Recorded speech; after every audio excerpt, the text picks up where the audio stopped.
¿Logarítmica? ¿Perdón? ¿En qué fase de crecimiento tienen que estar estas células?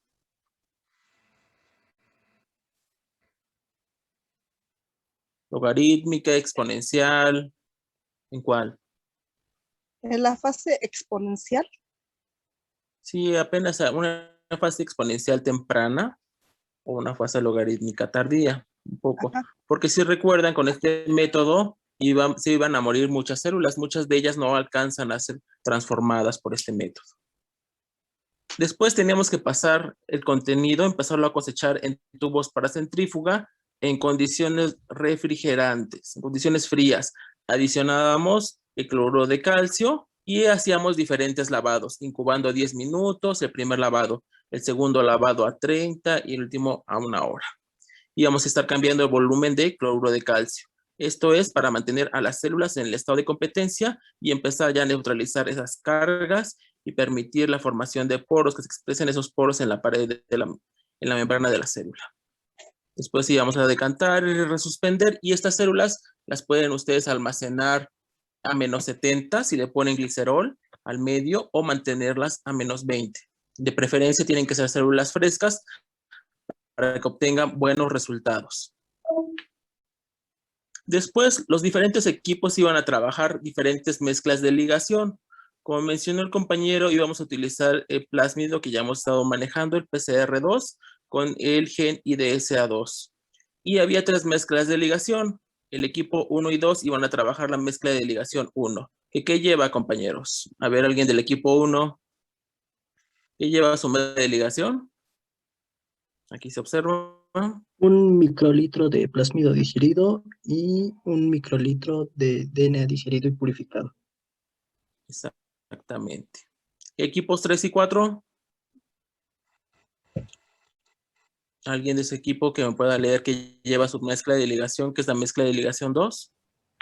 Un microlitro de plásmido digerido más 3 microlitros de DNA digerido y purificado. Exactamente. El equipo 5 y 6, la mezcla de ligación 3. Lleva 3 microlitros. Adelante, adelante. Perdón. 3 microlitros del plásmido digerido más un microlitro de DNA digerido y purificado. Exactamente. ¿Qué hace diferente estas mezclas, chicos? Las cantidades de los reactivos. Exactamente. En una estamos poniendo, en la mezcla 1, estamos poniendo la cantidad igual de plásmido y del inserto. En este caso va a ser el gen IDSA2. En la mezcla 2 ponemos más inserto y seguimos manteniendo en 1 microlitro de plásmido. Y en la mezcla de ligación 3 invertimos. Ahora ponemos más plásmido y menos DNA digerido. En este punto, chicos, ¿cuál mezcla creen que sea la más eficiente? Ahorita vamos a ver los resultados y lo que van a discutir para la discusión de esta práctica, chicos.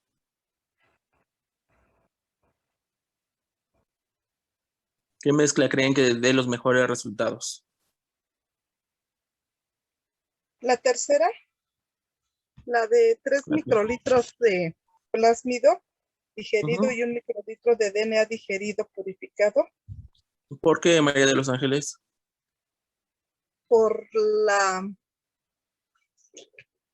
Para asegurar que va a haber, ¿qué podríamos llamarlo? La ligación va a haber la recombinación.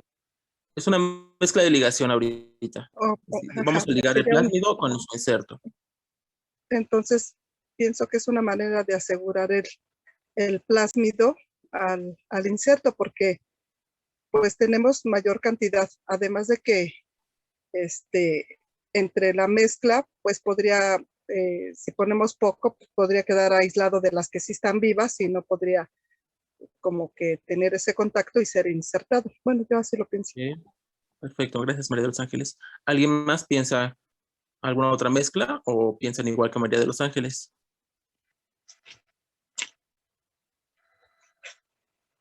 Bueno, yo creo que la mezcla que tiene volúmenes iguales es la que podría tener como mayor éxito, ¿no? Porque Pues bueno, en este caso de las otras, se está modificando una u otra cantidad, pero al final, ¿de qué depende que ocurra la transformación? Pues de la eficiencia del método que estamos utilizando. Bueno, Ok, la verdad ahorita es que en solamente estamos general viendo no hay ligación. Ajá, diferencia. ¿A exactamente. ligación? Ok. No ¿Alguien lo sé. tiene algún otro comentario, chicos? ¿Alguien piense que la mezcla 2 tal vez sea la buena o nos quedamos con la mezcla 1 o la mezcla 3, chicos? A lo mejor yo pensaría que la mezcla 2, porque al Sí. poner mayor cantidad de DNA digerido, bueno, considero que a lo mejor habría más posibilidades de que todos los plásmidos tengan un inserto. Exactamente. Bueno, ahorita vamos a ver los resultados. Entonces se los voy a enviar también al final. Y vamos a discutir cuál de esas mezclas. Aquí venía igual una tablita de lo que es la mezcla de ligación, lo que lleva. Obviamente no solamente lleva el plásmido y el DNA, sino que también lleva agua, lleva el regulador de la ligasa, que es la enzima que va a realizar este procedimiento de ligación, el plásmido digerido, el gen IDSA2 purificado, la enzima ligasa, 1 unidad por microlitro. Estos son los volúmenes que iba a manejar los equipos 1 y 2. Vemos aquí que es 1 de plásmido y 1 de gen. Equipos 3 y 4 era 1 de plásmido y 3 del gen. Equipos 5 y 6, 3 del digerido y 1 del gen IDSA2. Todos son un volumen final de 10 microlitros. Es un volumen de reacción muy chiquito. Esta mezcla se incuba a 15 grados durante toda la noche para que ocurra la ligación de este gen en el vector y tener así nuestro vector recombinante. Ahora sí, ya que tenemos el vector recombinante, lo que vamos a hacer es agarrar 200 microlitros de células competentes que ya obtuvimos con cloruro de calcio y mezclarlas con 10 microlitros de la mezcla, ya sea la 1, la 2 o la 3. Eso van a ser los problemas, pero adicionalmente tenemos que manejar diferentes testigos. Uno muy importante es el testigo de células, que solamente va a llevar células competentes. Ahorita les voy a explicar por qué ese testigo. Un testigo positivo que va a llevar células competentes y 3 microlitros del DNA recombinante, es decir, un plásmido que nosotros ya sabemos que tiene el inserto, el testigo positivo. Y el testigo negativo que iba a llevar 200 microlitros de células competentes y 3 microlitros del vector vacío, es decir, solamente el puro plásmido IDSA2. Ese va a ser nuestro testigo negativo. Todo se va a incubar en hielo de 30 a 60 minutos y posteriormente se iba a dar el choque térmico. El choque térmico es a 42 grados por 90 segundos. Importantísimo que solamente sea por 90 segundos. ¿Qué pasa si me excedo de ese tiempo, chicos? ¿Qué creen que pase? ¿Podríamos lisar nuestras células? Exactamente, vamos a matar a nuestras células al tenerlas a 42 grados. Y entonces después no van a poder ser transformadas por este método. Después, como es un choque térmico, es pasar de este caso va a ser el termoblock, esta placa que está caliente a 42 grados, inmediatamente al hielo, sin estar titubeando en el aire ni nada. Simplemente saco de este tubo y lo sumerjo en hielo. En ese momento ya tengo las células, estuvo la célula de adhesión, el DNA ya se introdujo y ya voy a tener yo células transformantes.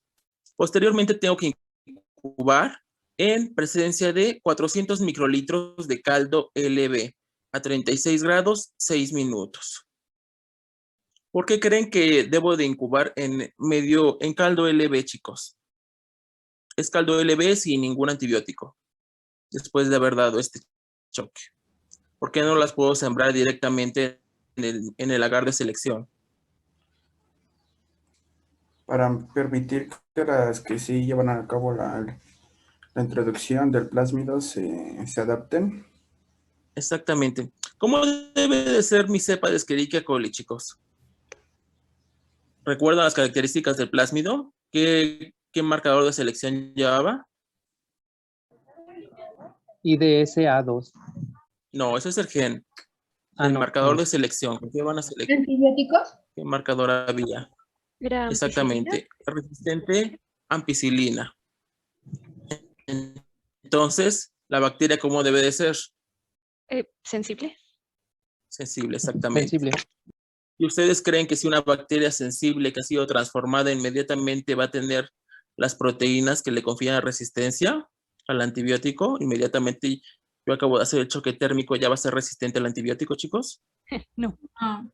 No. No. Entonces, por eso tenemos que igual apapachar a la célula, dejarla que empiece a recuperar también su pared, que empiece a recuperar la fluidez y también a darle tiempo a que empiecen a expresar las proteínas que van a servir para conferir la resistencia al antibiótico. Después ya la puedo yo sembrar en la placa con varilla codada por método de dispersión y ya se incuba. Y después tengo que contar colonias blancas y azules. Entonces, ¿qué método voy a ocupar para seleccionar, chicos?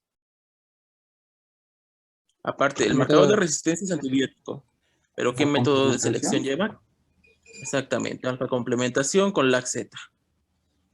Entonces, el equipo 1 y 2, aparte de su mezcla de ligación, tenían que tener el control de células. Estas las iban a sembrar en medio LB, que llevaban ampicilina y XGAL. Y también las iban a sembrar en medio LB sin ampicilina. ¿Cómo creen que sea el crecimiento en estas placas, chicos?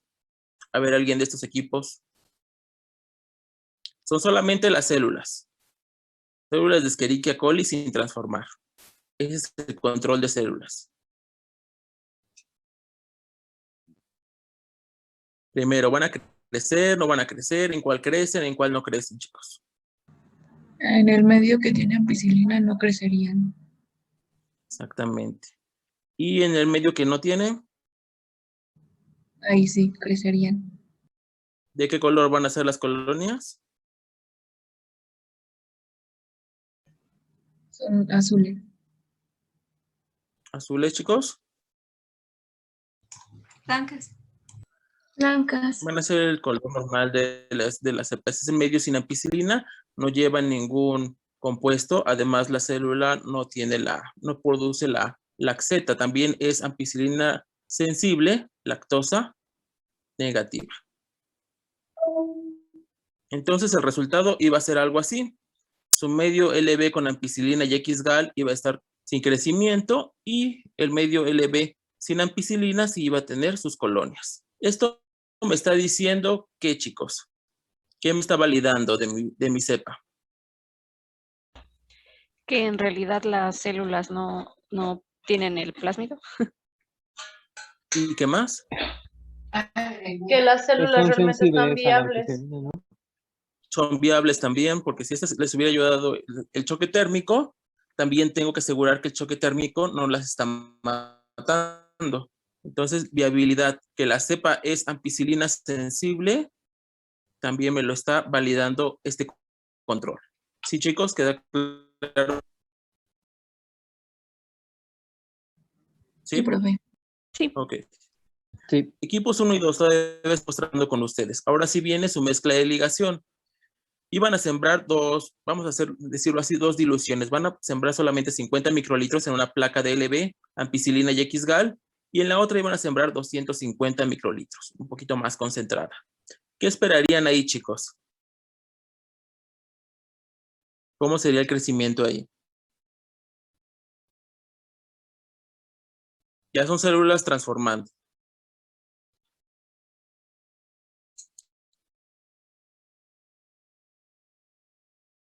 Primero, ¿habría crecimiento ya? Sí, sí, ya habría crecimiento. Exacto. Y si estamos seleccionando por LAC-Z, ¿qué colonias esperaría obtener? ¿De qué color? Colonias azules. Colonias azules. ¿Y qué más? No, colonias blancas también. También habría Una colonias mezcla, ¿no? Y de preferencia, ¿cuál me interesa a mí? ¿Cuáles son las que Las colonias realmente me blancas. interesan? Las Las blancas. blancas, ¿no? Las recombinantes, las que llevan el inserto y por lo tanto se inhibió por inactivación insercional y siguen siendo lactosa negativas. Las lactosa me dice que se introdujo el plásmido vacío. ¿Están de acuerdo? Entonces esperarían obtener unas placas así. Obviamente, más densa en aquella que sembraron más inóculo, 250. Y ustedes ya tenían que contar qué colonias había blancas y qué colonias había azules, para después sacar la eficiencia de transformación. Ahorita les voy a explicar la fórmula. Equipos 3 y 4, 5 y 6 tenían sus respectivas mezclas de ligación y de igual manera iban a sembrar 2 placas del mismo medio, luria con ampicilina y XGAL, manejando igual los 2 volúmenes, 50 y 250 microlitros. ¿Qué esperarían ahí obtener, chicos?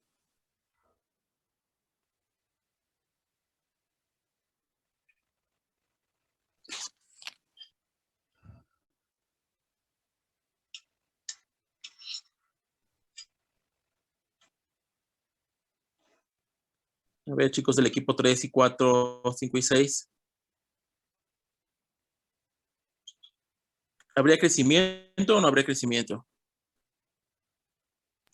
¿De qué color tendrían que ser las colonias? Pues, igual sí habría crecimiento y también tendríamos una combinación de colonias blancas y colonias azules. Exactamente. Ya después nos íbamos a enfocar en las proporciones, dependiendo la mezcla de ligación, pero de entrada tendría que haber crecimiento y tendríamos que tener colonias blancas y azules, de preferencia mayor blancas. Mayor blanca, sí. Equipo 7 y equipo 8, ellos iban a trabajar, el equipo 7, 2 controles. Ellos solamente iban a transformar con el plásmido recombinante, un plásmido que ya estaba ligado y probado. Entonces también iban a sembrar 2 placas con el mismo volumen, lo iban a hacer por duplicado. ¿Cómo esperarían obtener aquí, chicos? ¿Qué colonias tendrían que obtener? ¿De qué color? Todas tendrían que ser blancas. Exactamente. Todas blancas. Equipo 8 iba a transformar con el plásmido vacío, tal cual me lo vende el fabricante. En este medio, ¿cómo tienen que ser esas colonias?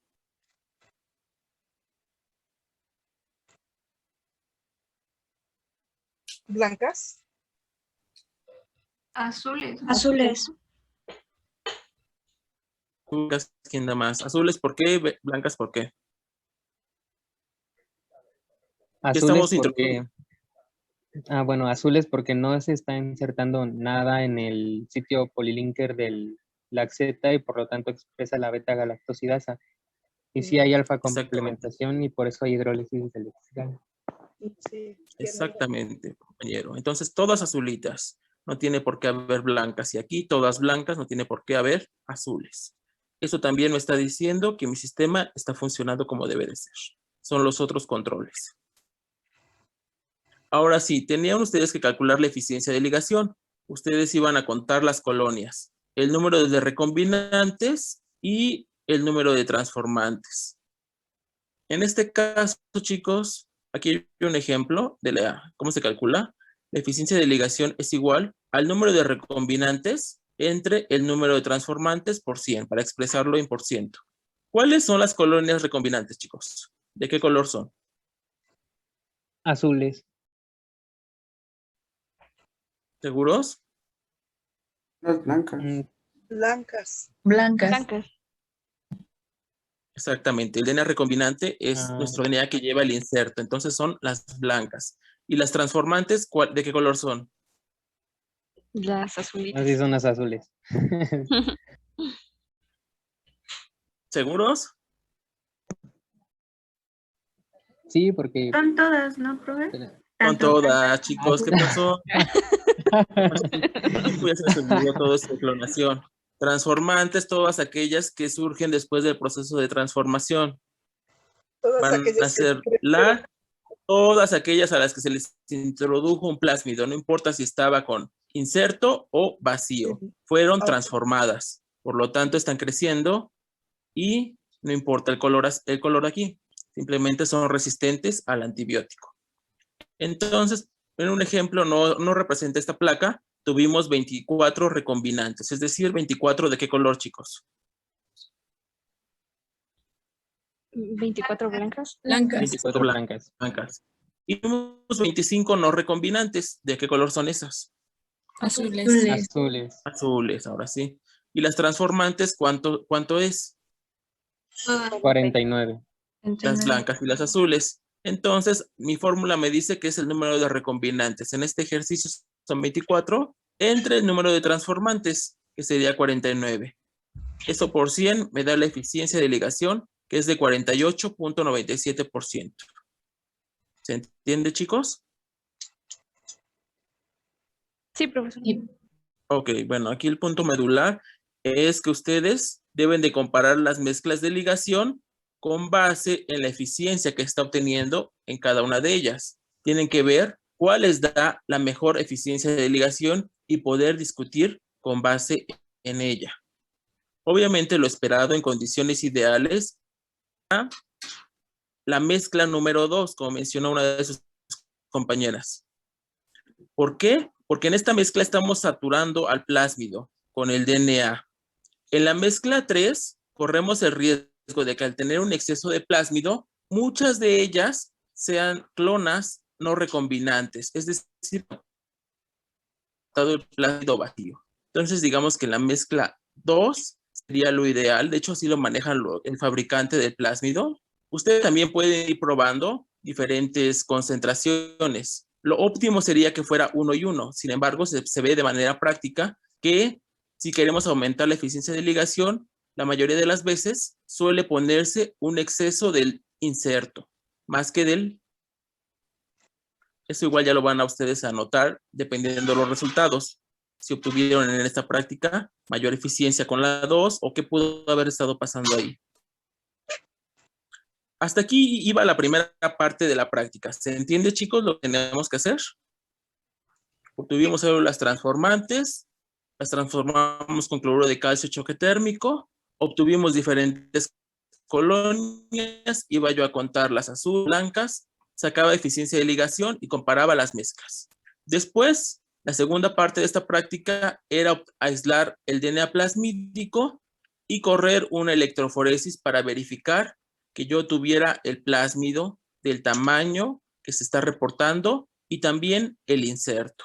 Entonces, la segunda parte, pues básicamente era la extracción del DNA plasmídico utilizando columnas. Aquí todos iban a utilizar el método de columna de la marca Promega, a partir, obviamente, obteniendo plásmido de una sola colonia. Y para confirmar la presencia del inserto en el plásmido, íbamos a cortar con una enzima de restricción. En este caso, iba a ser la enzima EcoR1. ¿Recuerdan qué hacía esta enzima, chicos, en el plásmido cuando les di la clase de restricción enzimática?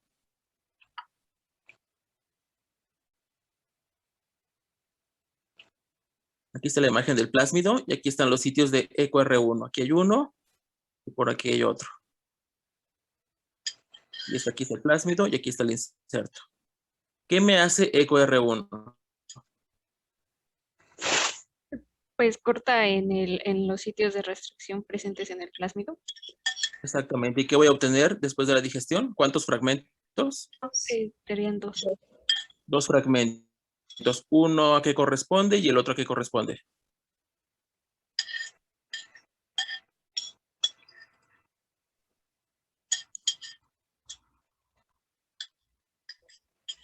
Uno, por ejemplo, de donde está justo el sitio EcoR1 al otro sitio EcoR1. Ajá. ¿Y ese fragmento qué es? El inserto. Y Exactamente. Entonces iba a tener EcoR1 me permite liberar el inserto, sacarlo del plásmido. Entonces voy a tener el plásmido lineal y otro fragmento que corresponde al inserto. Eso es lo que yo esperaría a partir de una colonia recombinante. Aquí vienen los elementos de la restricción enzimática, que básicamente es poner el plásmido, el regulador de la enzima y la enzima. En este caso es EcoR1. Lo llevo a un volumen final de 20 microlitros y después de la digestión incubo a 37 grados una hora y corro la electroforesis. Y se obtenían estos electroferogramas. Obviamente observamos unas bandas muy pesadas en unos equipos, chicos. ¿Qué creen que sea? Están cargando plásmido completo y las digestiones. ¿Qué creen que es esta banda pesada de acá arriba? El plásmido que tiene el inserto. Exactamente, igual es el plásmido sin cortar. Estos carriles son el Ok. plásmido cortado, ya restringido. Vamos a observar muy bien, aquí está la oficial del grupo. Equipo 1, equipo 2, equipo 3, 4, 5, 6, 7 y 8. Vamos a ver los que llevaban los controles. Equipo 7, ¿qué plásmido llevaba? ¿Qué control llevaba, chicos?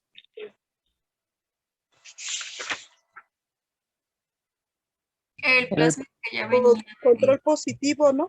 transformado. Exactamente, ¿qué era el plásmido qué? PCR2 con el PC. GNIDS2. Con el inserto, el plásmido recombinante. Entonces, ¿cuántas bandas esperaríamos?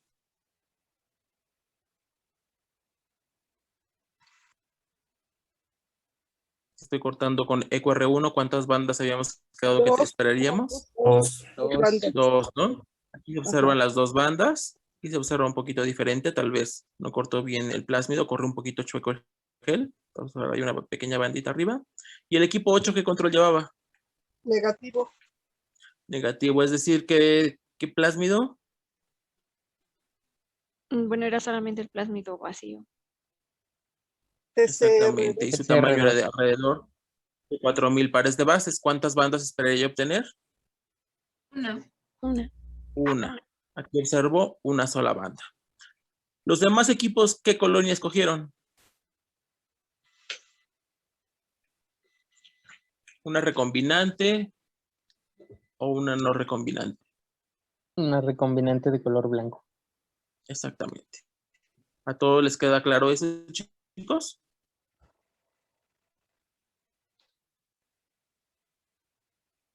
¿No hay ninguna duda en la interpretación de este gel? Bueno, yo sí tengo duda, es que no sé por qué esperaba diferente el control. Bueno, el control positivo sí estoy viendo las dos bandas, aunque sean más Ajá. claritas, estoy viendo las dos bandas. Y me queda un poquito de duda con el negativo. Bueno, el que sea negativo no quiere decir que no haya plásmido, simplemente que sí va a estar Exactamente. vacío, ¿verdad? Ok, ya. Ajá, es el control negativo que estaban manejando de la clonación en este caso. Solamente iba a ser una transformación, es una célula transformante solamente, no Ah, es recombinante. a veces no Ujú. se la transformante. Ok. Aquí se observa el marcador y pueden corroborar el tamaño. Entonces todos los equipos escogieron una colonia blanca. ¿Dudas, chicos? Una pregunta, en el del equipo 6 se ve como una bandita sobre la más gruesa. ¿Eso de qué sería? Puede ser que haya corrido, ¿se dan cuenta? Corrió un poquito chueco el gel, porque todas están como un poco inclinadas hacia este lado. Puede ser que sea un artefacto ahí, o también puede ser que la enzima no esté cortando muy bien algo del plásmido, y por lo tanto todavía se obtenga una, digamos así, una pequeña isoforma, aunque no sería el caso porque si se observa la digestión bien. Puede ser más que nada un artefacto acá arriba. Ok, gracias. Para mejorar eso, ¿qué sugeriría, compañera? ¿Qué le podríamos hacer a esa muestra? Si tal vez tuviéramos todavía en exceso. Estamos corriendo la mezcla de ligación tal cual. ¿Qué le podríamos hacer a esa mezcla? Hacer una dilución de nuestra muestra. Podría ser una dilución, ¿qué otra cosa? Todavía tengo ahí la enzima, este es su regulador. Otro lavado. Otro lavado. Podría ser Algo otra más simple. digestión y volver a correr otro gel. Ajá, tal vez a lo mejor incubarlo un poquito más tiempo, nada más. Y ya observar que salga toda la bandita. O la dilución también podría ser una opción. Sí. Profe, ¿qué tipo de artefacto podría ser? ¿A qué se refiere con artefacto? Ok, luego no se meten la agarosa y quedan burbujitas ahí. Y eso luego hay un poco el corrimiento en ese carril.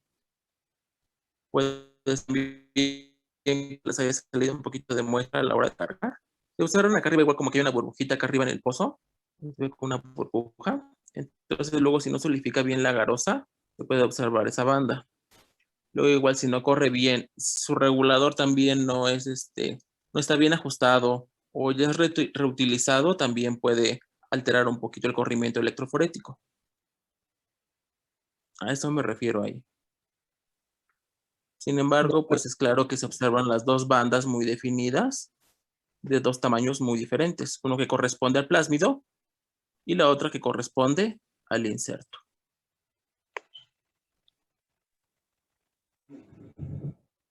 ¿Alguna otra duda, chicos? ¿Comentario? No, profesor. ¿No? No, profesor, gracias. Ok. Maestro Miguel, ¿nos puede hacer favor de transmitir el video, por favor? Muy, ¿me haces con anfitrión, por favor? Sí.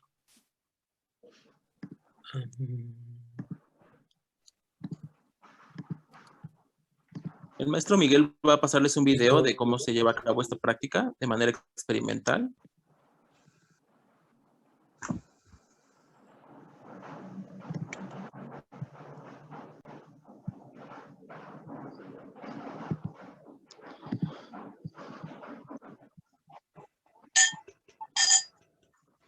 ¿Sí lo están viendo ya, jóvenes? Sí, profesor. Sí, profesor. Déjame checar si tiene el sonido. A ver. A ver.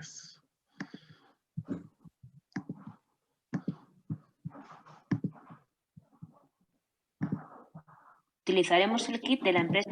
Hola, en este vídeo vamos a ver cómo clonar un fragmento de PCR. Utilizaremos el kit de la empresa NZYTech, que tenemos ligasa, el vector y el tampón. En la imagen puedes ver un detalle del vector de clonación PNZI28. Un paso importante es ajustar la cantidad de ADN que se va a clonar con el vector. El ratio que recomiendan es 1,3 molar. Aquí tienes la receta para la reacción. Hay que añadir tampón, vector, el fragmento de PCR, la ligasa y agua. Comenzamos. No hay que seguir un orden especial, pero yo recomiendo poner en los tubos el ADN y luego ir añadiendo el resto de los ingredientes. Es muy importante dar bordes al tampón de la ligasa, ya que lleva ATP. Si tenemos varios tubos podemos hacer un mix y luego ir repartiendo la mezcla. Cuando los tengamos todos, tenemos que dejar la reacción de ligación 1 hora a temperatura ambiente. Ahora viene el peor paso. Las células competentes están almacenadas a -80. Hay que coger las células y pasarlas inmediatamente a hielo. Estamos en el laboratorio y cuando descongelen ya podemos añadir los 100 microlitros de las células competentes sobre nuestra reacción de ligación. Es un paso que hay que hacer rápido. Las células no pueden estar descongeladas mucho tiempo ya que pierden eficacia. Añadimos las células competentes y dejamos en hielo 20 minutos. Luego viene un paso muy importante que es el choque térmico. Son exactamente 50 segundos a 42 grados centígrados. Pasado este tiempo se ponen los tubos en hielo y se dejan durante 2 minutos. Transcurrido este tiempo ya podemos prequecer las células. Para ello añadimos 1 mililitro de tampón LB. Podemos hacerlo en la campana o lo podemos hacer cerca de una llama.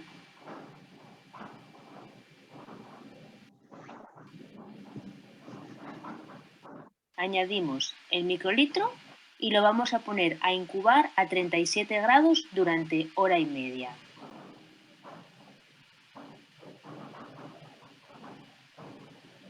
Yo lo suelo poner con un poco de agitación. Transcurrido el tiempo, ya podemos plaquear las células. En este caso lo estamos haciendo en la campana. Añadimos 100 microlitros de las células a una placa. Esta placa ya contiene medio LB, contiene IPDG y contiene XGAL. Con un asa de siembra estéril, lo que hacemos es extender la mezcla de células. Cuando tengamos todas las placas, las ponemos a incubar a 37 grados toda la noche. Las colocamos siempre con el agar hacia arriba, o sea, la tapa hacia abajo. Al día siguiente comprobamos el resultado. Por la luz no se aprecia muy bien, pero en la placa hay colonias blancas y colonias azules. Son las colonias blancas las que nos interesan y las que vamos a crecer, como verás en un vídeo posterior.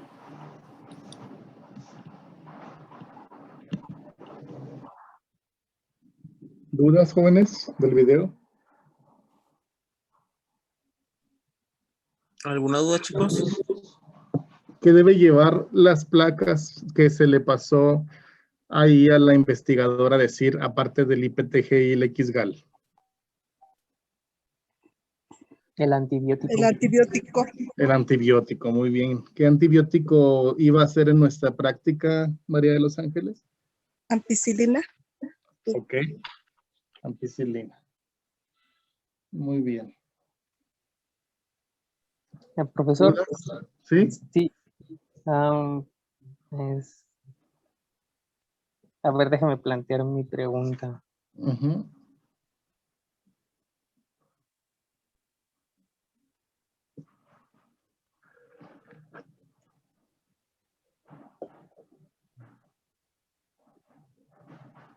Bueno, es que cuando nosotros hicimos la práctica de recombinación en genética, pasó que ¿Recombinación? vimos la última, la de DNA Clonación. recombinante, clonación, sí.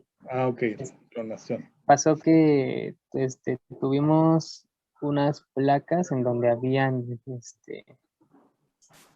colonias blancas, pero era el testigo de que no tenía el vector de clonación. ¿Por qué podría pasar esto?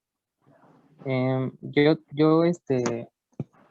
bueno, investigué y en aquel entonces encontré que el XGAL es fotosensible, entonces, ¿podría darse esto de forma natural o espontánea? Es muy raro que eso ocurra. Es muy raro, pero Es sí deben fotosensible, de- pero a largo tiempo. Sí, a largo tiempo, cuando ya Y tienen a muy largo tiempo. mucho tiempo almacenadas, pero es muy raro que eso ocurra. Yo creo que ahí en la práctica de genética, si era un testigo negativo, las colonias debían ser todas de color azul, ¿no? Sí, así Osvaldo. es. Pero Y era aparecieron porque, colonias blancas. pues tal vez no le pusieron XGAL al medio.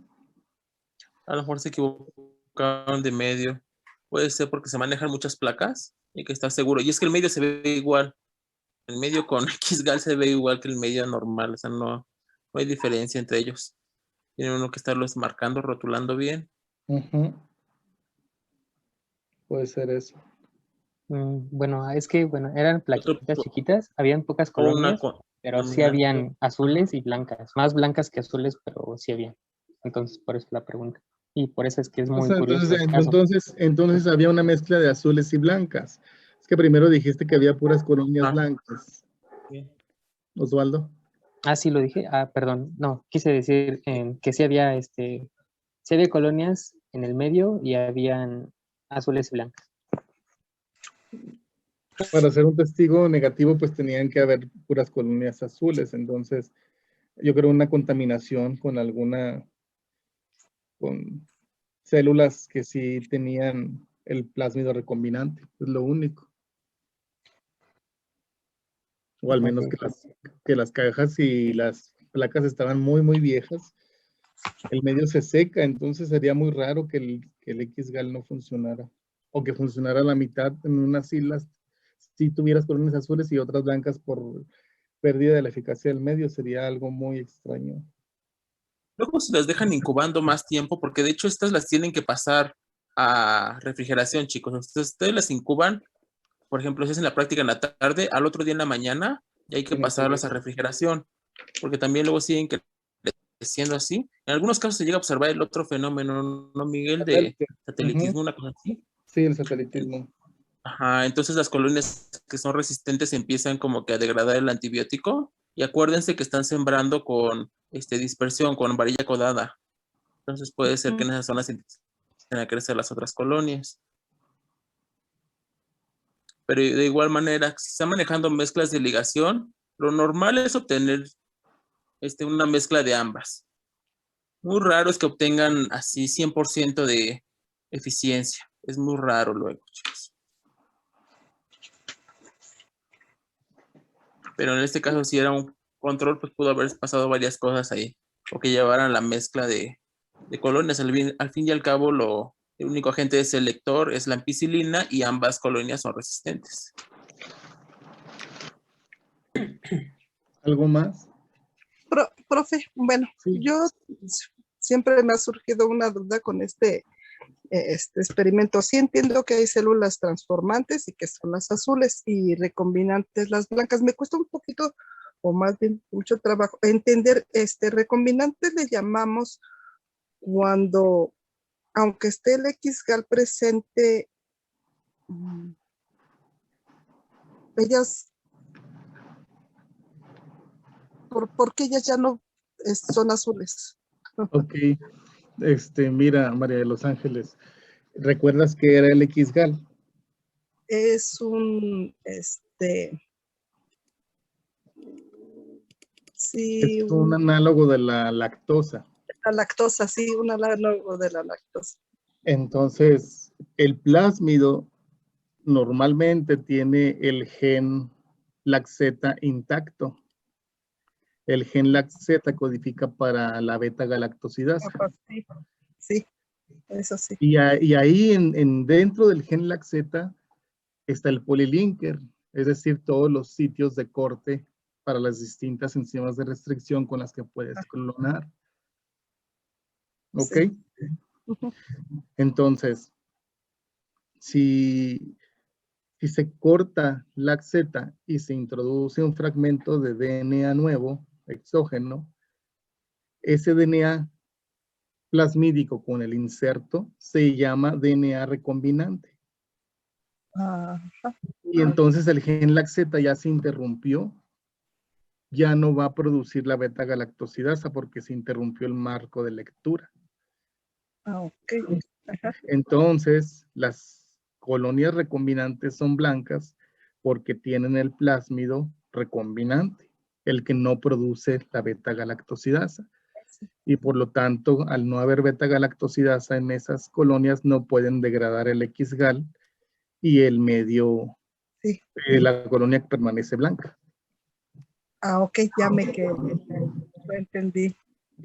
Pero si el inserto no se introduce en LAC-Z, LAC-Z no sufre ninguna modificación y el plásmido, como no sufrió ninguna modificación, el plásmido no es recombinante porque no se introdujo ningún inserto.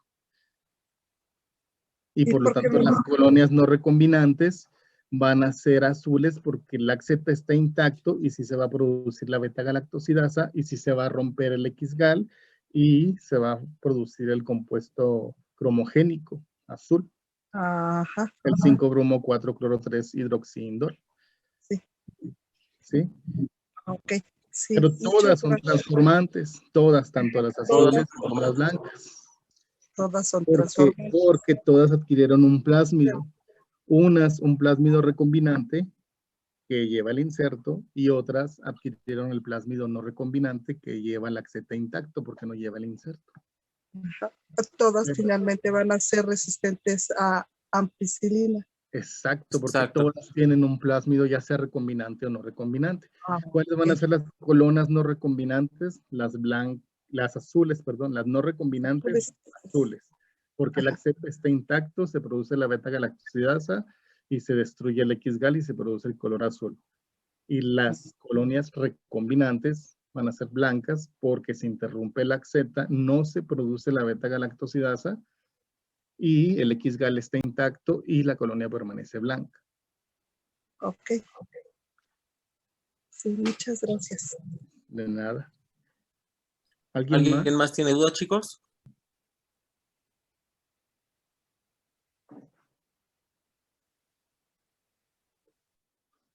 Maestro, creo que no, profesor. No, Maestro Moisés.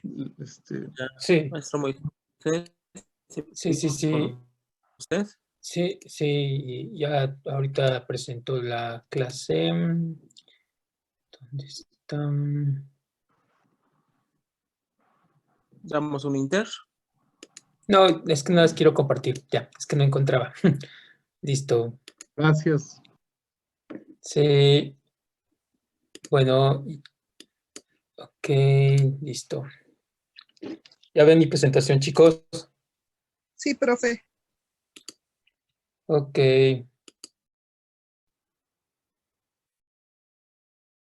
Muy bien. Ok, bueno, chicos, el día de hoy vamos a ver otro de los tópicos de aplicación de la biología molecular que va relacionado un poco con lo que vimos en la sección del viernes acerca de las vacunas y los agentes terapéuticos, pero esto es más enfocado hacia lo que es la generación de alimentos o plantas transgénicas, básicamente, que de alguna forma ha sido una de las herramientas que la biología molecular ha aportado para la mejora de diferentes alimentos, como lo vamos a ver a lo largo de la clase, o bien generar plantas que tengan características que las hagan más, o estén mejor adaptadas a diferentes sistemas ambientales y con ello, pues finalmente mejorar el producto, ¿no? Entonces, realmente la biología molecular ha sido un parteaguas en el desarrollo de estas metodologías y como lo van a ver ustedes en los ejemplos que vamos a manejar, pues básicamente son todos los conocimientos que han estado viendo a lo largo del curso, donde la clonación y el uso de plásmidos o vectores es fundamental para poder desarrollar este tipo de sistemas. ¿Sí, chicos? Entonces, cuando hablamos de alimentos genéticamente modificados, hablamos del conjunto ya sea de plantas, animales, frutos, cuyos genes han sido modificados para alterar sus características, permitiendo una mejora en su calidad o en su enriquecimiento nutricional, así como también el poder facilitar o eliminar el control de plagas y con ello también podríamos ver el incremento de talla o peso de diferentes productos en el caso de los animales. Y bueno, uno de los ejemplos que realmente evidencian cómo la biología molecular fue utilizada para el desarrollo de este tipo de alimentos o de este tipo de organismos genéticamente modificados es la primera planta genéticamente modificada, la cual se obtuvo en 1983. Esta es la planta del tabaco, la cual básicamente fue la primera planta transgénica que se generó.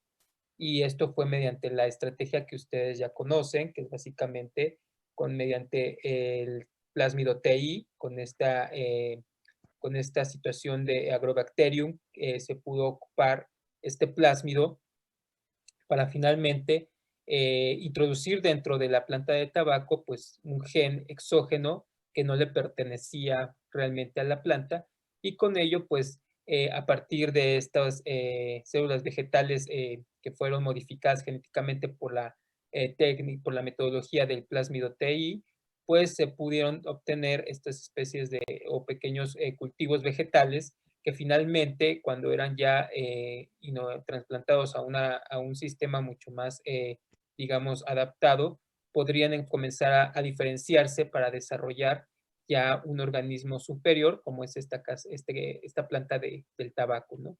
En la cual pues ya contenía como tal un gen exógeno que finalmente le confería algún tipo de modificación o de especialización, ¿no? Entonces, a partir de este desarrollo, se comenzaron a especular o a generar diferentes estrategias para de alguna forma contrarrestar algunas de las problemáticas que podrían de alguna forma afectar en la calidad de los diferentes productos del consumo humano de tipo vegetal, como es el caso de poder retrasar la maduración post cosecha del fruto o del vegetal que se podría de alguna forma estar comercializando, ¿no?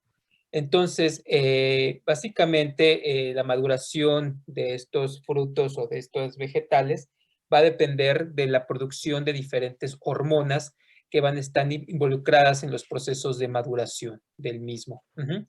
Entonces, hormonas como el etileno, hidrolasa, pectinas, hidrolasas, este tipo de enzimas o de hormonas van a estar como tal cambiando el contexto de la maduración del fruto para que tenga una vida media y finalmente cuando se estén expresando este tipo de moléculas o de hormonas, pues finalmente el fruto comience a cambiar de color, el contenido de azúcares comience a cambiar también y con ello también algunos elementos aromáticos que finalmente pueden estar asociados al proceso de maduración. Obviamente, pues esto es de suma importancia para la venta o el consumo de este producto, ¿no? Ya que cuando uno cambia la maduración post cosecha de este producto, pues podría de alguna forma darle una vida mayor a y con ello, pues, tener una mayor disponibilidad del producto para su venta, ¿no? Entonces, aquí la gente que se dedica en biotecnología vegetal, pues vio una verdadera mina de oro, pues pudo con ello comenzar a identificar qué tipo de hormonas podrían de alguna forma regular este tipo de proceso de maduración y con la ayuda de la biología molecular, pues eliminar como tal la presencia de este tipo de hormonas para que finalmente el producto pudiera tener una vida mayor, ¿no? Una vida media mayor y con ello pues la venta mucho más tiempo de estos productos, ¿no? Y pues es así como se comienza a modificar el primer intento de este tipo de la planta de tomate y básicamente en el vegetal del tomate, pues básicamente lo que se hizo fue a actuar sobre un tipo de enzimas que es la poligalacturonasa o PG. Esta enzima se encuentra regulada por la hormona etileno y se expresa durante la maduración y despolimerización de la pectina de la pared celular, controlando el reblandecimiento del tomate maduro. Entonces, básicamente la estrategia que utilizaron los biólogos moleculares en este caso sí fue como tal el uso de plásmidos, pero en este caso utilizaron otro sistema que quizás no hemos visto a lo largo del curso, que es el uso de RNAs interferentes. Básicamente, si alguien recuerda qué es esto de los RNAs de interferencia, ¿alguien ha escuchado este término a lo largo de sus clases o en alguna otra materia? ¿Alguien recuerda qué es esto de los RNAs de interferencia? No. Era como otra cadena de RNA que se complementaba con otra y ya no se permitía la transcripción, la traducción. Sí, exacto. Es básicamente un sistema en el cual, como lo dijo su compañera, estamos utilizando un RNA que finalmente puede como tal ser complementario con la secuencia que nosotros queremos bloquear. Entonces, los biólogos moleculares comenzaron a trabajar con esta secuencia, con el RNA de la enzima poligalacturinasa. Y finalmente, como tal, en este sistema lo que iban a hacer es expresar la secuencia complementaria del gen. Obviamente esto lo hicieron ya en células vegetales. Y con ello, pues, comenzar a ver si la secuencia antisentido del gen que codifica para esta enzima podría bloquear la expresión de esta enzima. Y es que, como bien dijo su compañera, estos RNAs de interferencia lo que tienen básicamente es que ser complementarios al mensajero blanco y con ello comenzar un proceso de degradación por un sistema que ya ha sido identificado molecularmente, que es este que podemos ver aquí en esta caricatura, en donde básicamente en las células, en cualquier tipo de células, vamos a encontrar este sistema que finalmente nos genera una secuencia de RNA, la cual utiliza finalmente otros sistemas celulares para generar estos tipos de RNA. ¿Qué es lo que ocurre finalmente? Lo que ocurre finalmente es que, como bien dijo su compañera, estas secuencias van a ser complementarias entre sí. En la célula hay otro tipo de proteínas, como son las ARGO, las cuales, y el complejo RISC, las cuales van a detectar estas secuencias de dúplex de RNA, el cual va a llevar como tal el mensajero, en este caso el mensajero de la enzima PG, y con el interferente que pues finalmente ustedes metieron sintéticamente, que es la secuencia complementaria.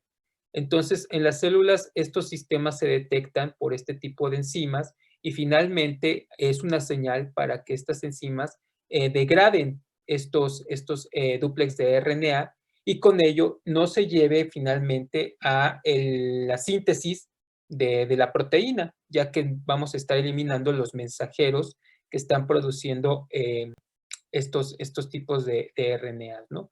Entonces, con ello, básicamente lo que hicieron con estos vegetales es utilizando esta tecnología, bloquearon como tal la expresión de la enzima PG y con ello, pues obviamente, al no estar presente en la planta superior ya con los tomates, pues finalmente iba a estar bloqueando la maduración de este tipo de vegetales.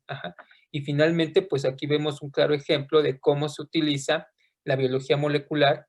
Es un sistema de interferencia para bloquear la expresión de ciertas secuencias que finalmente nos van a evitar que se produzcan enzimas que podrían estar modificando el proceso de maduración de estos frutos o estos vegetales. ¿Sí, chicos?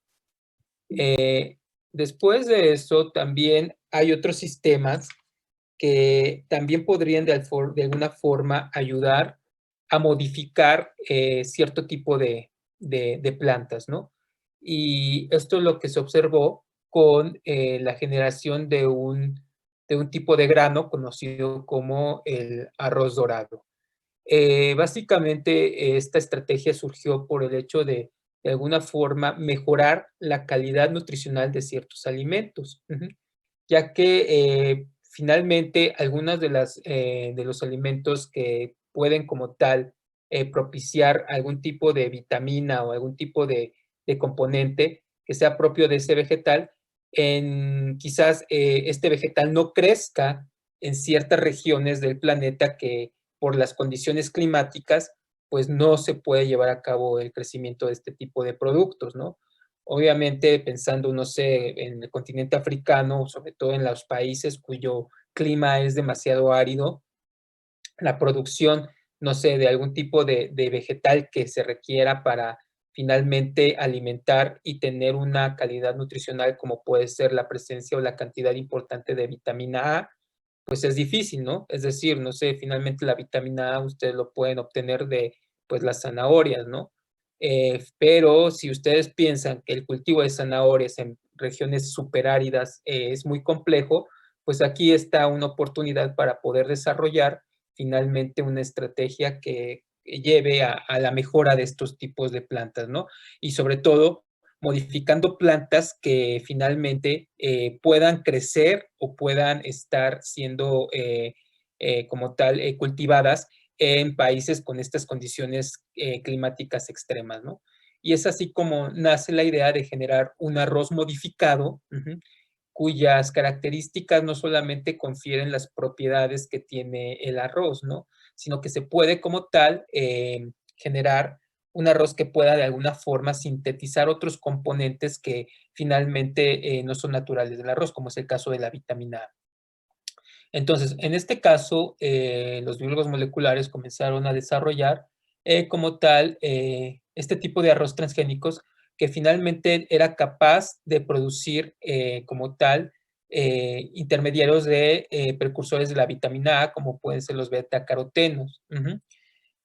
Una problemática importante a nivel de salud es la deficiencia de la deficiencia de la vitamina A puede producir ceguera nocturna, ¿no? Entonces, es de suma importancia el consumo de este tipo de vitaminas. Entonces, para ello, obviamente necesitábamos diferentes sistemas que pudieran de alguna forma obtener las secuencias de estos sistemas y con ello, finalmente, introducirlos en plásmidos, clonarlos en plásmidos para posteriormente mediante el sistema de Agrobacterium, poder transformar con estos plásmidos y finalmente estos podamos como tal inocularlos a las plantas para que confieran o lleven esas secuencias génicas al genoma de estos vegetales y con ello puedan expresarlos. ¿Qué es lo que se hizo aquí? Bueno, básicamente se ocuparon los genes de dos especies diferentes. Una fue los genes que codificaban para la sintetasa y desaturasa, la cual son genes obtenidos de la planta de narciso. Y por otro lado, se obtuvo una ciclasa, esta enzima, que es de origen bacteriano, de una bacteria conocida como Erwinia.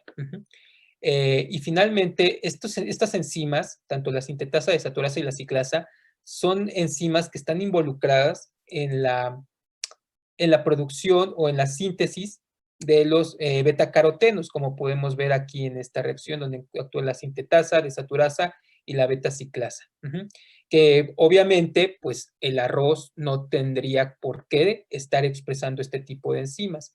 Sin embargo, aquí, obviamente, lo que hicieron los biólogos moleculares es, a partir del DNA de esta bacteria o de esta planta, se comenzó a aislar, como ustedes ya saben, por las diferentes técnicas que hemos visto, la obtención de los ácidos nucleicos totales de estos dos tipos de organismos. Posterior a eso, pues finalmente, como ustedes ya saben, podemos finalmente generar primers o cebadores que van a estar flanqueando, en este caso, los genes de la sintetasa, desaturasa y la ciclasa, para finalmente amplificar estas secuencias y con ello, pues, tener ya nuestros productos de PCR que van a estar siendo utilizados para nuestra clonación molecular.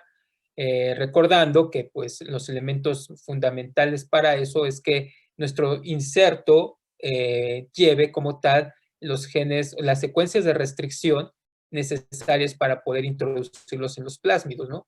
Con el empleo de las enzimas de restricción, nosotros podemos introducir este tipo de secuencias a estos plásmidos, como pueden ser los plásmidos TI, y finalmente con ello transformamos a este tipo de bacterias que finalmente, ya sea por agrofiltración o demás, podemos finalmente promover. Si recuerdan cómo funcionaba el plásmido TI, a ver, ¿alguien me quiere recordar eso? ¿Qué elementos son los fundamentales en ese plásmido? Los genes que van a expresar el DNA T, me parece, los genes VIR y pues el origen de replicación, ay, no me acuerdo. A ver, ¿alguien más? O sea, esos son los elementos que tenía el plásmido TI, los genes de virulencia, pero que finalmente recuerden que se utilizaron solamente algunos elementos para de alguna forma también eliminar ese tipo de virulencia que pues finalmente no es benéfico para la planta. Si recuerdan, a ver, Diego Mérida, ¿tú recuerdas qué elementos eran los fundamentales en este sistema de plásmido TI?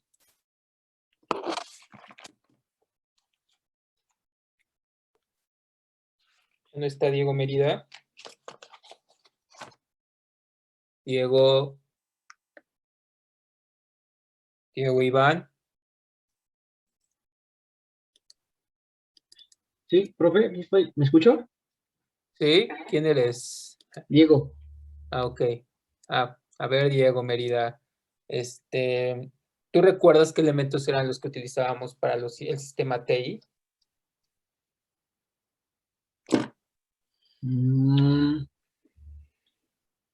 Ay, no, profe. No me acuerdo, disculpe. Muy mal. A ver, Pablo.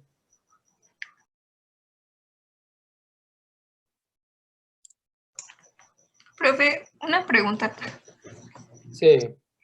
Pero bueno, es que según yo lo que anoté, creo que sí teníamos que como poner los genes de virulencia, porque eran parte fundamental para sí. que...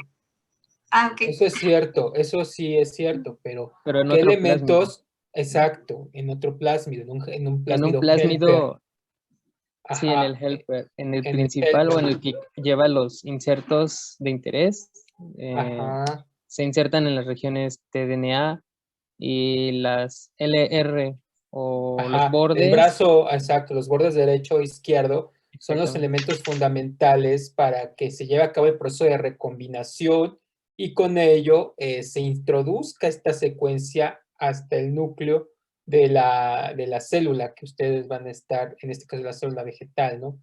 Y finalmente con ello, pues asegurarse, obviamente como tú también lo comentabas, compañera, es que necesitamos los genes de virulencia porque si no, todo el sistema de transporte que va a llevar todo este sistema molecular, si no están presentes esos genes de virulencia, no se puede llevar y por lo tanto tampoco se puede introducir. Sin embargo, es fundamental que en el plásmido TI solo lleve estos brazos o bordes izquierdo y derecho para que puedan llevarse a cabo el proceso de recombinación. Ok.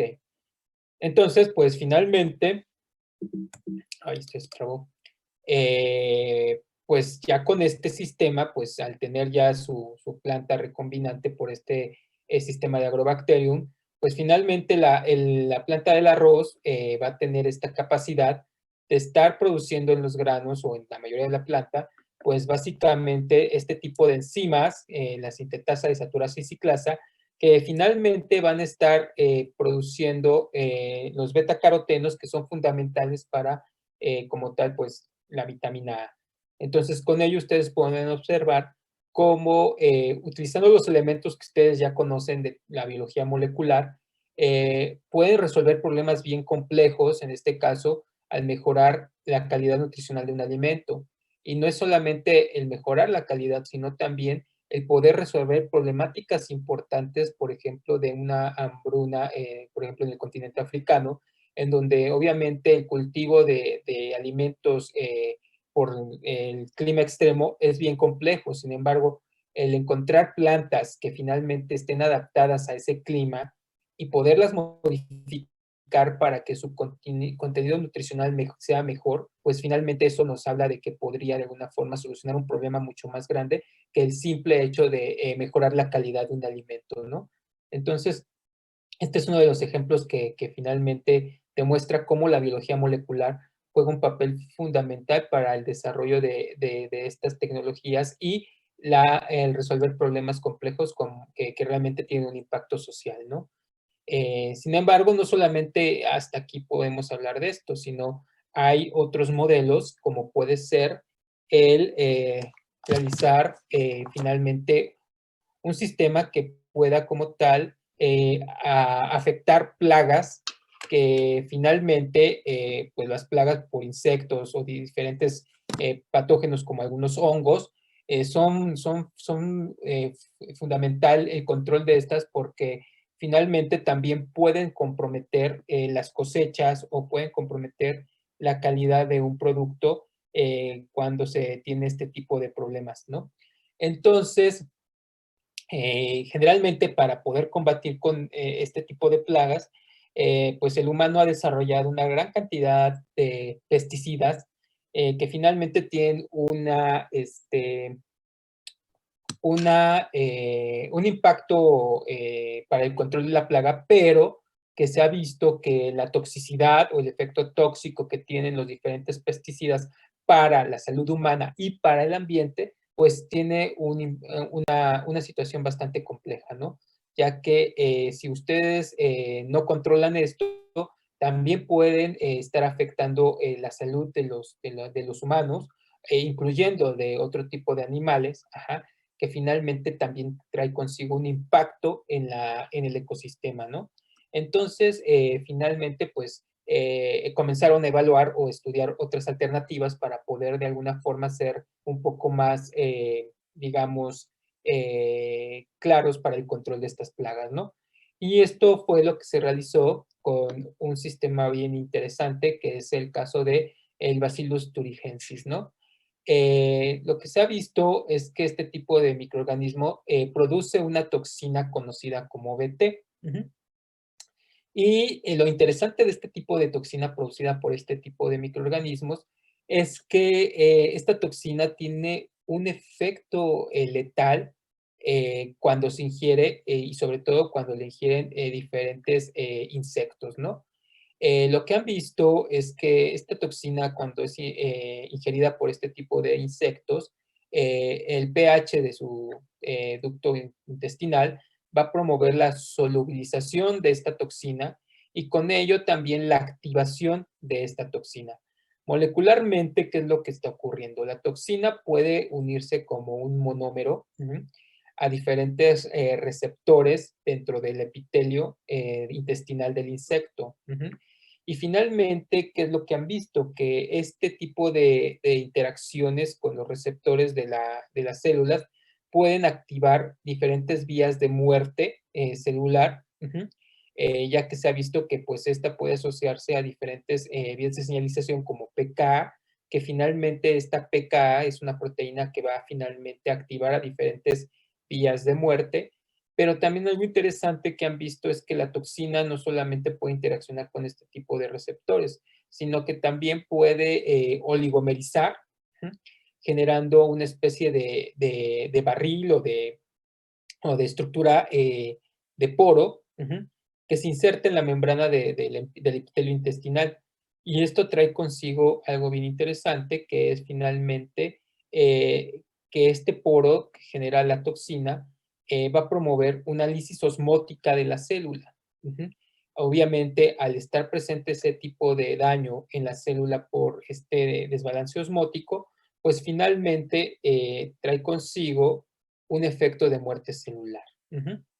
Entonces, el haber estudiado cómo la toxina de Bacillus thuringiensis podía generar un efecto en este tipo de plagas, pues entonces se vino a la idea, los biólogos moleculares, de utilizar este tipo de sistemas para que ahora la misma planta, tanto se utilizó la planta del maíz como la planta de algodón, pudiera producir este tipo de toxinas en los diferentes tejidos vegetales de estas plantas. Y pues finalmente, pues obviamente lo que se hizo fue la clonación de la secuencia de la toxina BT, y con ello, pues con la tecnología que ustedes ya conocen hasta el cansancio para modificar plantas transgénicas, pues se introdujo, ¿no? Ustedes ya saben cómo obtener este tipo de secuencias. Obviamente parten de un cultivo de la bacteria que produce la toxina, y a partir de este cultivo ustedes pueden extraer los ácidos nucleicos, el DNA. Finalmente, cuando tienen ya el DNA, nuevamente utilizando sus conocimientos de biología molecular, pueden como tal identificar las secuencias que están generando o que codifican para este tipo de toxinas y diseñar los oligonucleótidos o los primers para flanquear esta secuencia. Con todo lo que ya han aprendido del diseño de primers, pues ya pueden ustedes comenzar a calcular todos los parámetros necesarios para que tengan un buen sistema o un buen par de oligonucleótidos, y finalmente por una reacción de PCR ustedes pueden clonar como tal esa secuencia, ¿no? Digo, producir o sintetizar esa secuencia en una gran cantidad de copias.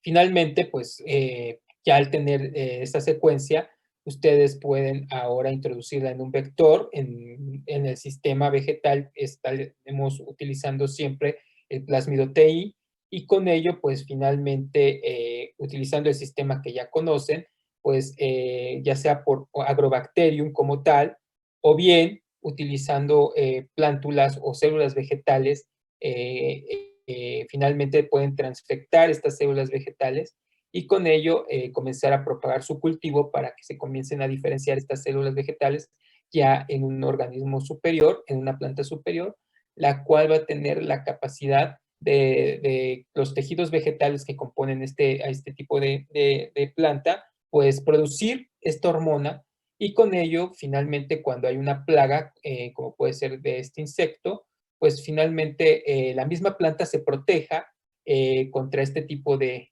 insectos y pues los mate, ¿no?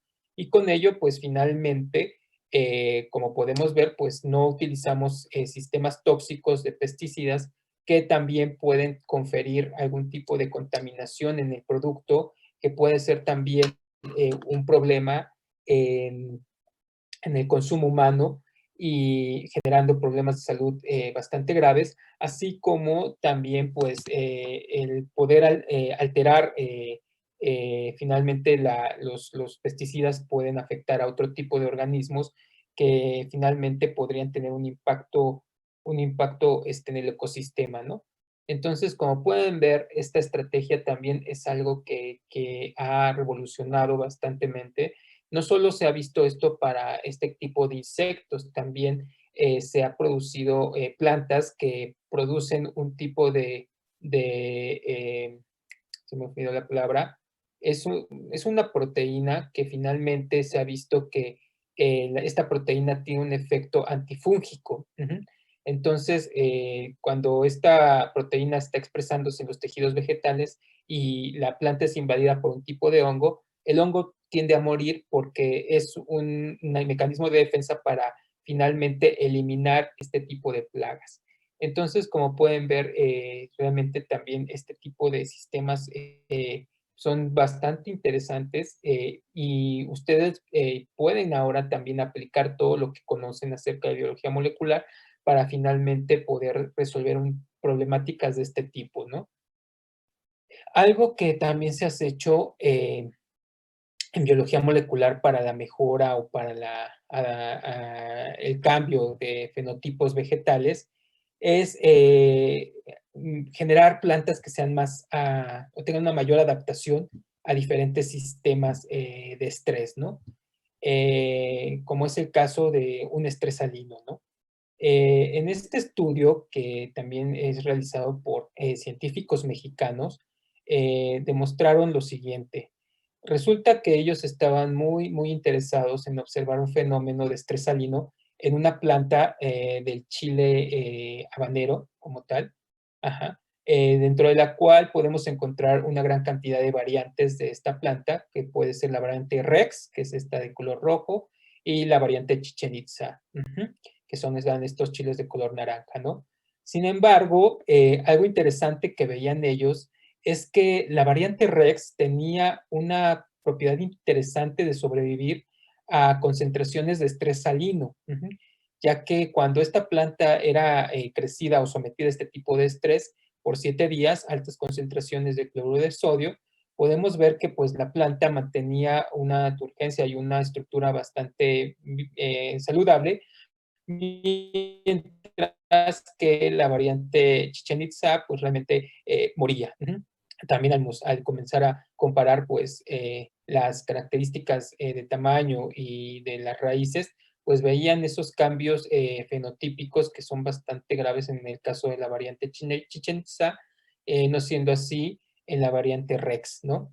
Entonces aquí podemos ver algo claro que aunque son de la misma especie, pero de un diferente, digamos, variante, pues las características fenotípicas de estas plantas son muy diferentes, ¿no? Entonces, con ello, pues comenzaron a comprender qué es lo que pasa con la variante Rex, ¿no? ¿Por qué tiene esa propiedad de ser una planta que tiene una condición de poder soportar el estrés salino?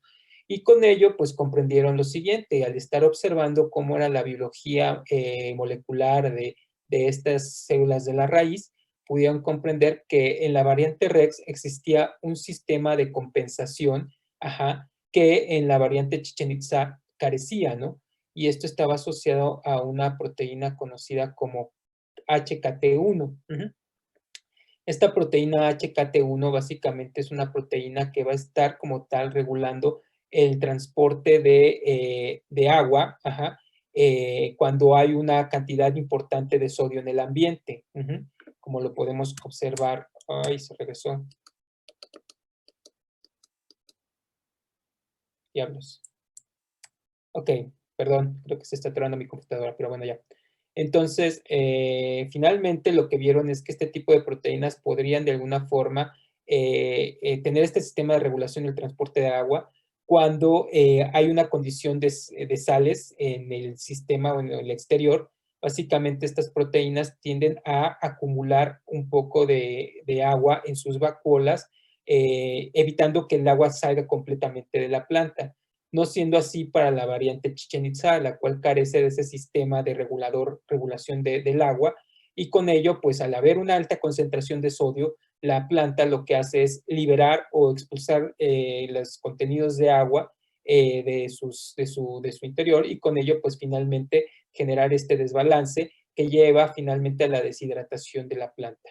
Entonces, con ello, pues los biólogos moleculares observaron que la proteína HKT1 era una proteína bastante interesante para poder modificar las plantas y con ello tratar de mejorar algunas plantas que finalmente bajo condiciones de un estrés podrían de alguna forma soportar eso y con ello pues mejorar su estabilidad de crecimiento en estos sistemas. Ustedes imagínense esta situación, nuevamente yendo a regiones del mundo donde el clima son demasiado extremos, donde los suelos son bastante alcalinos y que finalmente eso evita que se lleve a cabo un proceso de agricultura de manera exitosa.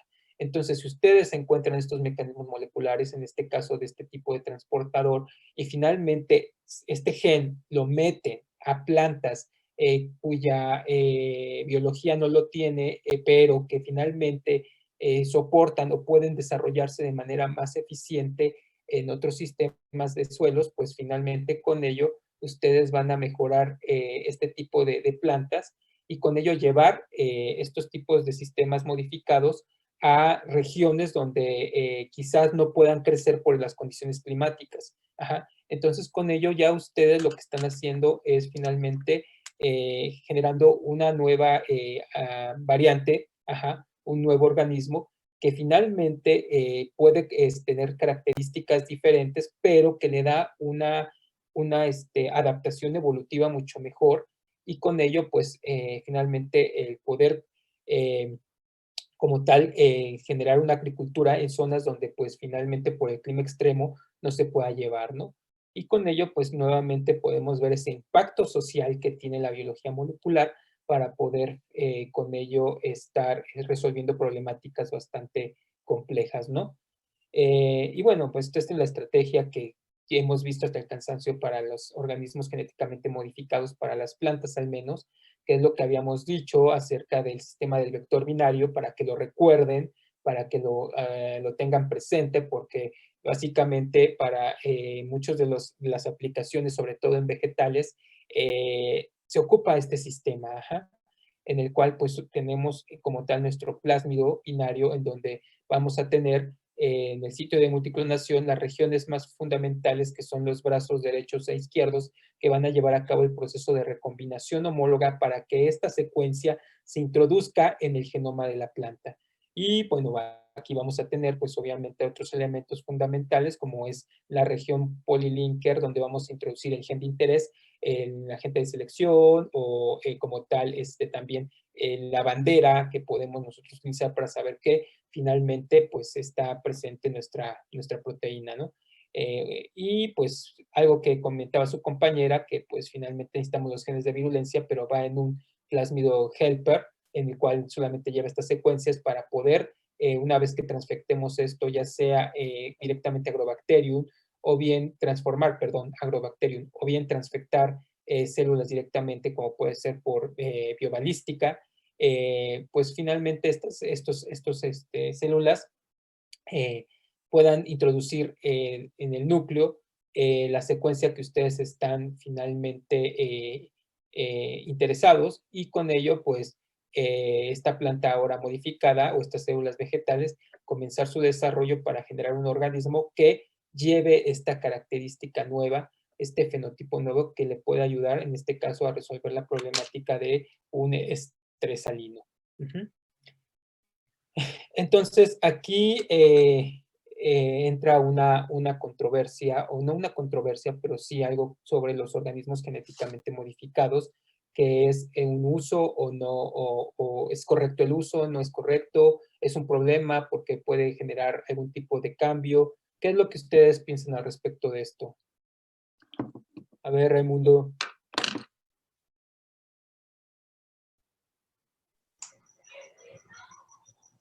Profe.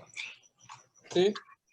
Oiga, una pregunta, es que Entonces ya no me quedó muy claro. El sistema de los vectores binarios va a consistir entonces en los dos plásmidos, uno en el que vamos a tener los genes Vir y ya el otro que va a tener los demás elementos. Ajá. Pero, por ejemplo, ese es el caso de, por ejemplo, Agrobacterium, pero, por ejemplo, en este de biobalística, ¿serían igual los dos plásmidos? ¿O hay alguna forma de poner todo en uno solo? Podríamos obviar aquí en este caso quizás los sistemas de transporte, pero es algo que todavía no es muy claro, sobre todo si solamente se introduce el plásmido que lleva la secuencia, y que es algo que también todavía no queda claro cuando se ocupan vectores de DNA para la vacunación, es cómo el plásmido se encuentra de forma episomal, y después cómo ese plásmido llega hacia las secuencias para introducirse al núcleo y cosas de ese estilo.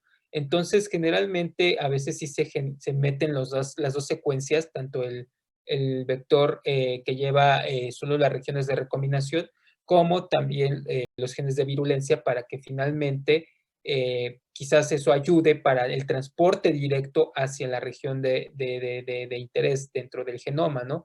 Que también todavía no es muy claro cómo es que, o que en qué parte del genoma se va a introducir estos cassettes, ¿no? Por ejemplo, con algunos virus, como es el caso de VIH, se sabe que el virus puede introducir específicamente sus secuencias del genoma en regiones donde vamos a encontrar la cromatina relajada. ¿Por qué? Porque son regiones donde está ocurriendo un proceso de transcripción activo. Entonces, quizás los genes de virulencia de este tipo del plásmido TI, algunos de ellos también requieran de ese sistema para reconocer la región en donde van a introducir la secuencia del material genético. Entonces, como te vuelvo a repetir, es probable que sí se puedan meter los dos sistemas, tanto la región nada más que lleva los bordes izquierdo y derecho, así como los plásmidos de virulencia. ¿Sí, compañera? Sí, ya, gracias. Ok. Entonces, Raimundo, ¿no está Raimundo? Sí, nada más que ya con lo que dijo después me perdí de qué me había preguntado. Sí, a ver, de acuerdo a todo esto, estamos viendo que finalmente cuando tú utilizas este tipo de estrategias, estás generando un organismo genéticamente modificado que lleva características que en la naturaleza no existían. Finalmente, es una planta que, por ejemplo, puede estar produciendo enzimas, que son enzimas que, como vimos en el ejemplo del arroz, son enzimas que pertenecen a otros microorganismos o enzimas que están presentes en otras plantas. Ajá. Sin embargo, ¿qué es lo que tú piensas acerca de esto? ¿Es correcto estar trabajando con este tipo de organismos? ¿Es un problema realmente el poder estar modificando las plantas de manera genéticamente? O finalmente, ¿cuál es tu opinión acerca de esto? O sea, ¿tú estás a favor o estás en contra del uso de este tipo de organismos? ¿Qué piensas? ¿Pueden generar complicaciones en la salud?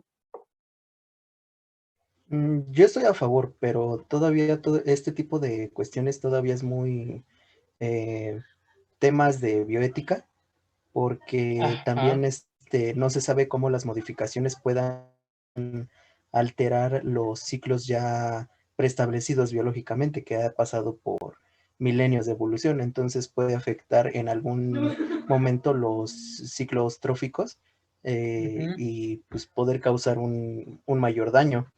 Pero en cuestión de uso, pues sí suena bastante bien. Ok, muy bien. ¿Tú qué opinas, Brian?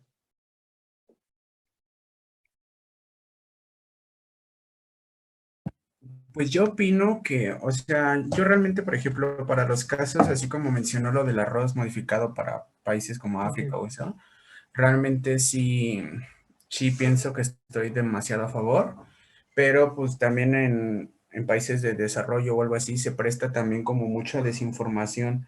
Entonces como que yo siento que deberían primero como que estandarizarlo, crear centros de distribución, bueno, de difusión de información para evitar todos estos problemas. Ok, muy bien. ¿Alguien más? A ver, Paula. Yo también estoy a favor. Creo que además de todos modos siempre estamos como, bueno, cambiando, ¿no? Lo que es el medio ambiente y así. Ok. Y a ver, por último, Edwin.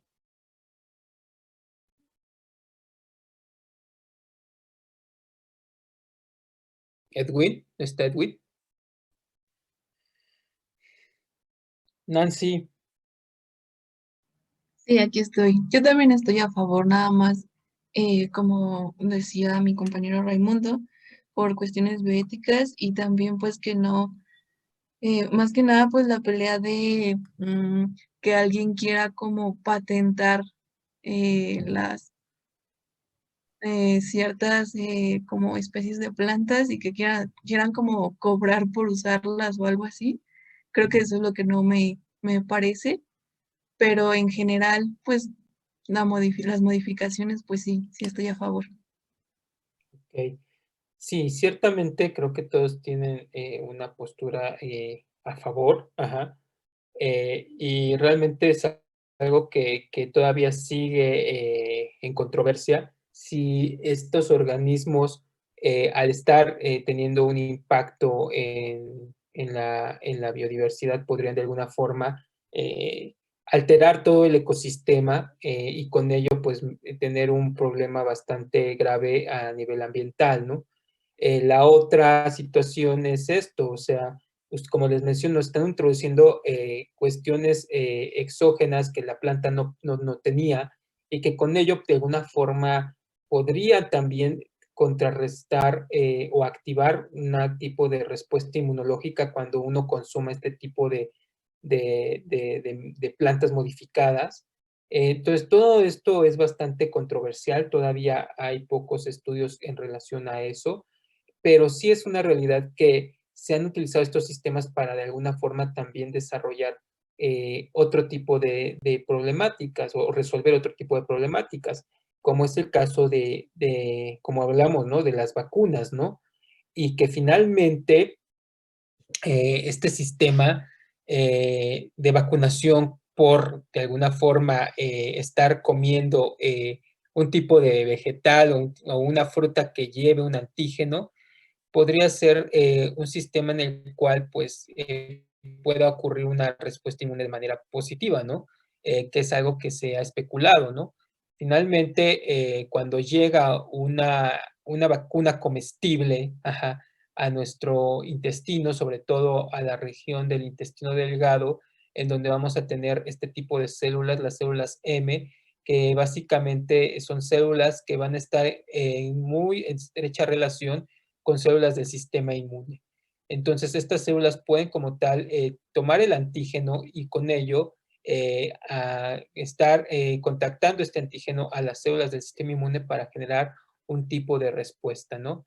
Que finalmente cuando llegue un patógeno a este tipo de sistemas, obviamente un patógeno entérico, es decir, que llega o que tiene una vía de transmisión oral, ajá, pues finalmente al llegar a esta región, pues, y ser reconocido por estos sistemas, ya va a estar activa la respuesta inmune por la presencia de ese antígeno que pertenece a este tipo de patógeno, ¿no?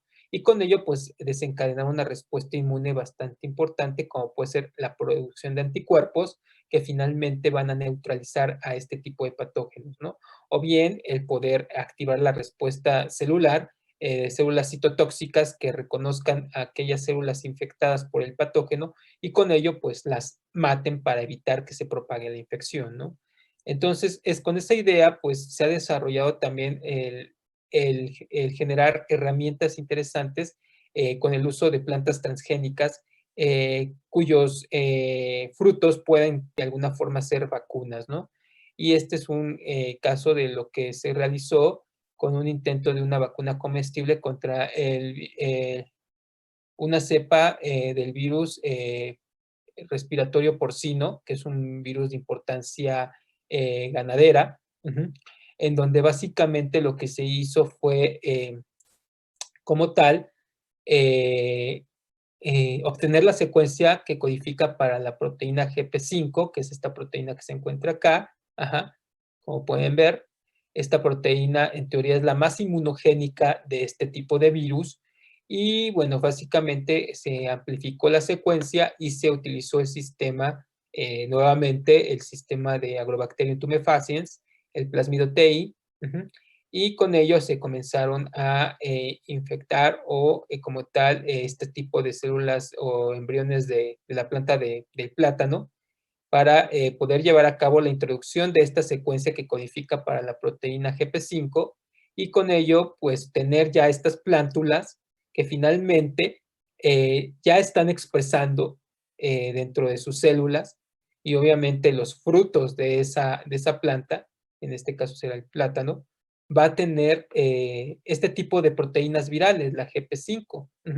Aquí está este análogo que es la planta del plátano, que finalmente pues tiene ya, en vez de plátanos, pues la proteína GP5, que finalmente pues con ello lo que realizan es este tipo de estrategias para hacer de alguna forma más eficiente la vacunación, ¿no? A partir de la alimentación, ¿no?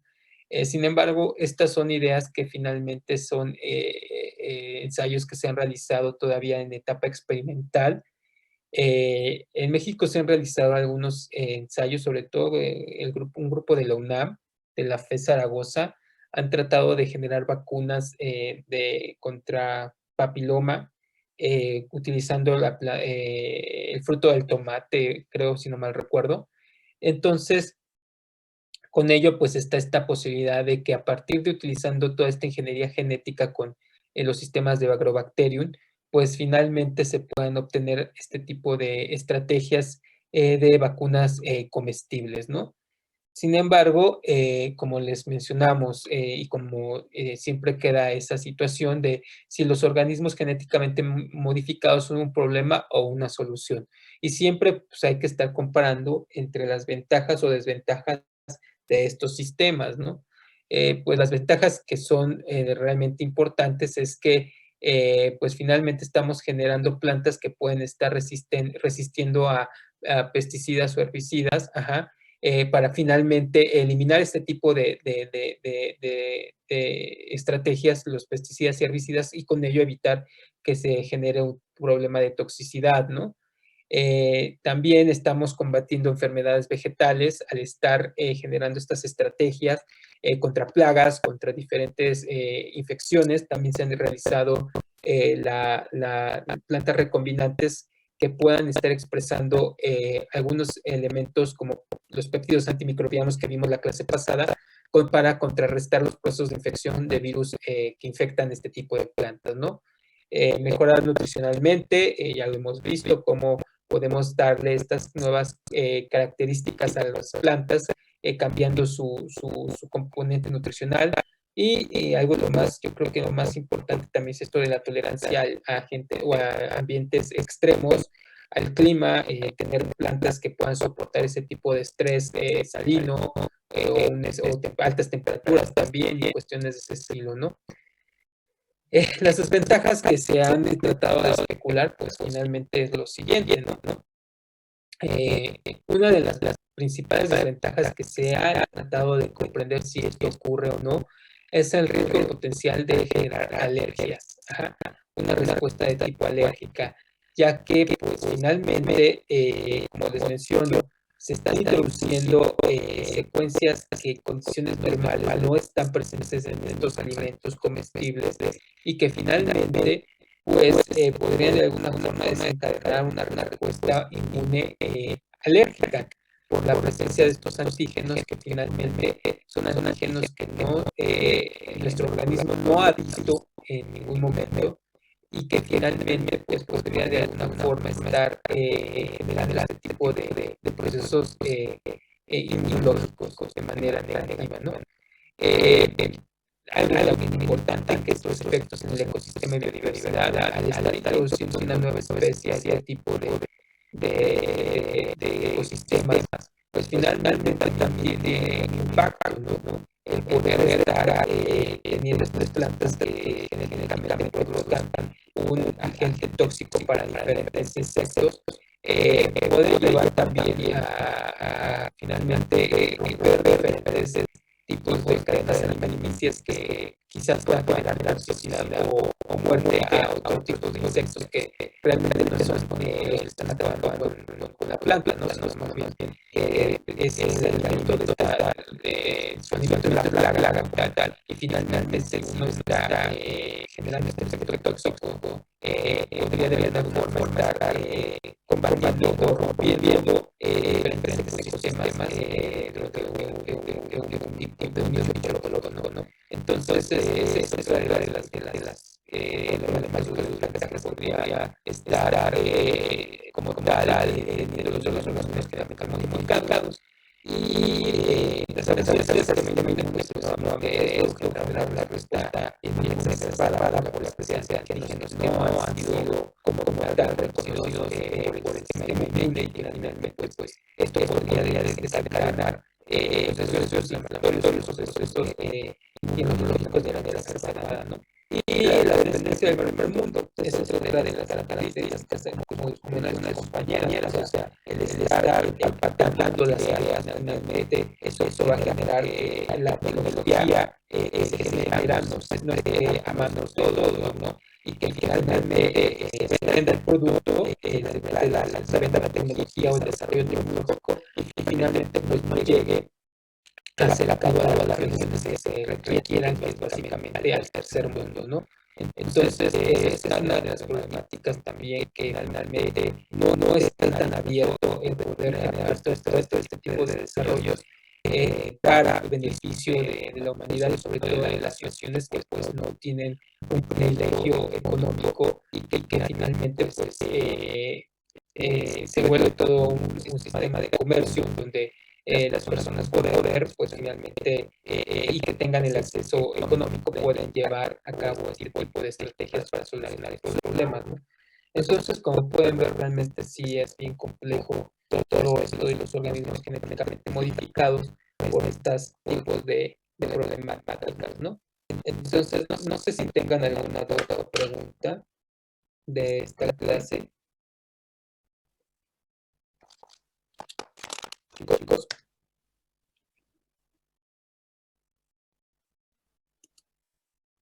Chicos, ¿siguen ahí? Sí. Sí, profe. Sí. Ok.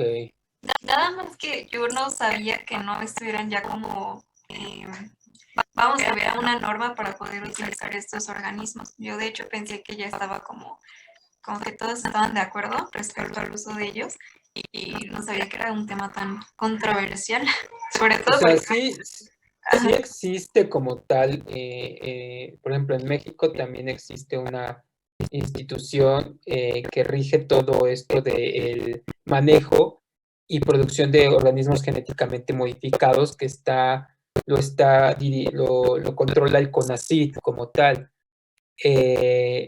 Es una, digamos, una institución que está regulando todo lo que se hace con relación a la generación de este tipo de organismos. Ajá. Sin embargo, por ejemplo, la persona que ahorita está dirigiendo el CONACYT es una persona que realmente no cree en el beneficio de los organismos genéticamente modificados.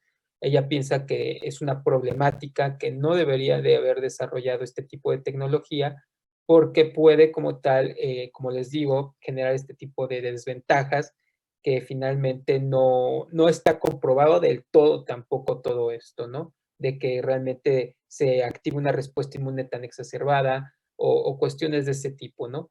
Entonces, sigue siendo una polémica, pero es una realidad que la comercialización de este tipo de organismos o de este tipo de productos genéticamente modificados ya es una realidad. Realmente una parte importante del maíz que se importa desde Estados Unidos, pues es ya un maíz transgénico, ¿no? Y muchos de los productos que se producen allá en Estados Unidos, muchos de ellos ya tienen estas características modificadas, y ya se está dispuesto o disponible para el consumo humano, ¿no?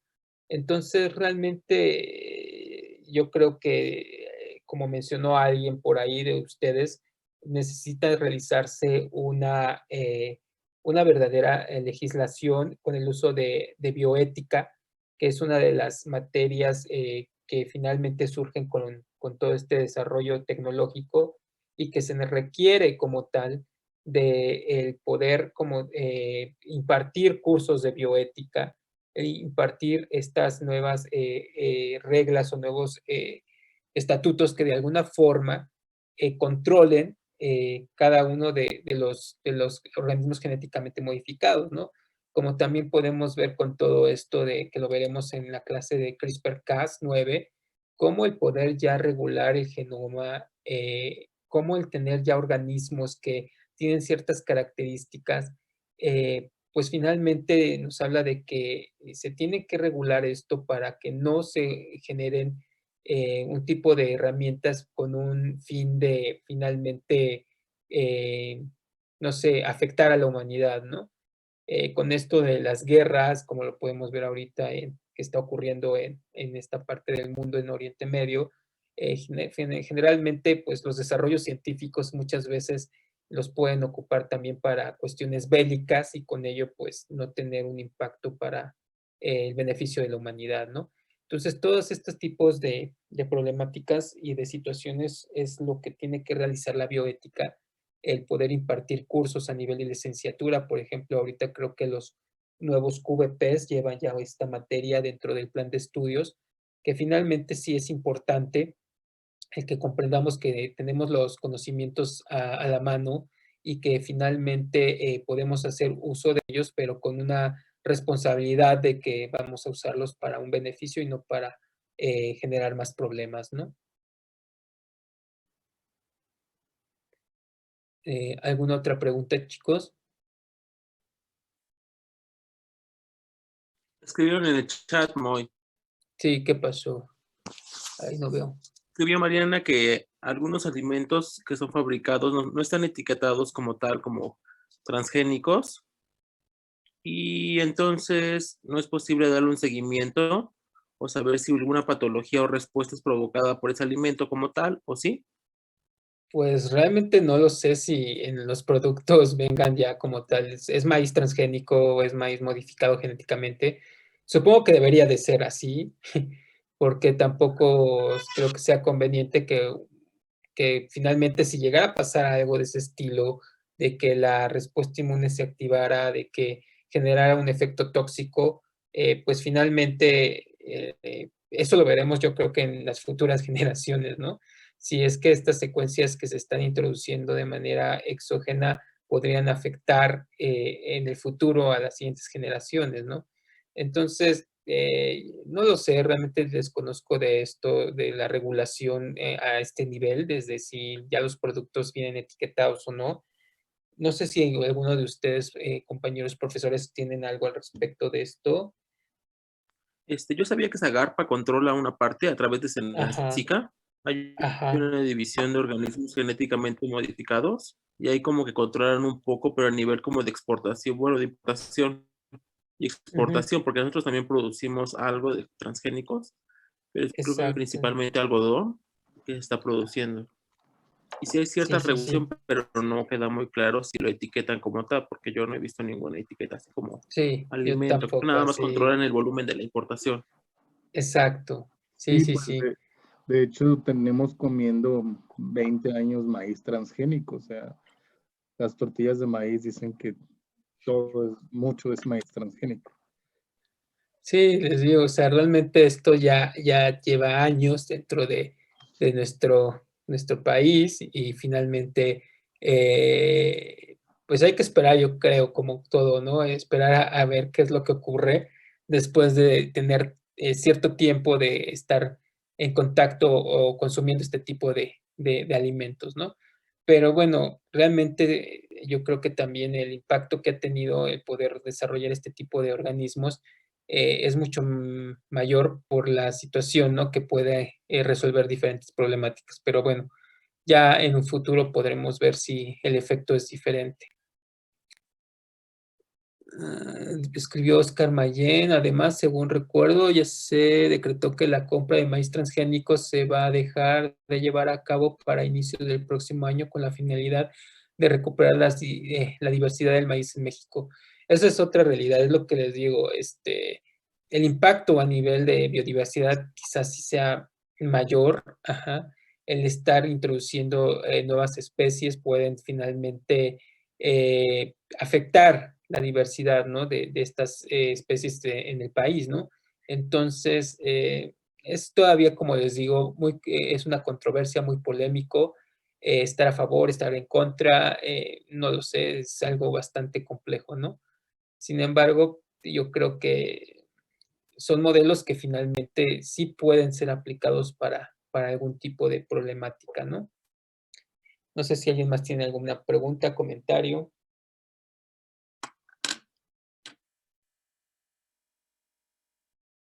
Chicos, ¿no? No, profesor. Bueno, pues No, si no es así, no sé si lo dejamos hasta aquí, chicos, o Miguel, Lázaro. No, hasta aquí muy. El Ok. viernes